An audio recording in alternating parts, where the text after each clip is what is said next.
देशांतर्गत बाजारात विक्रमी पातळीवर पोहोचलेले साखरेचे दर नियंत्रणात आणण्यासाठी आणि सणासुदीच्या काळातली वाढती मागणी पूर्ण करायला केंद्र सरकारनं धोरणात बदल केलाय। सुमारे 10 लाख टन कच्ची साखर मर्यादित काळासाठी शुल्कमुक्त आयात करण्याचा निर्णय घेण्यात आलाय। यासोबतच घाऊक ग्राहकांसाठी साठवणूक मर्यादा सुद्धा आता कडक करण्यात आली आहे।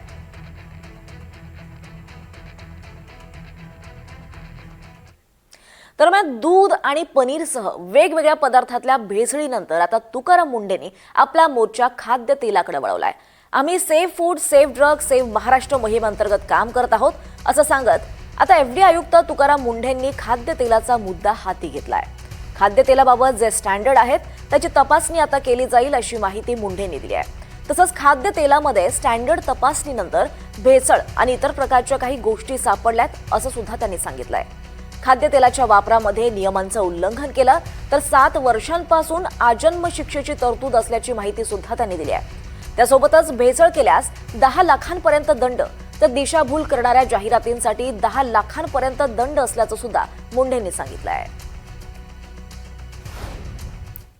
की बहुस्रोत खाद्य वनस्पती तेलाच्या आगमनाशिवाय सुट्ट्या स्वरूपात विक्री केली जाते हेही निदर्शनास आलेलं आहे।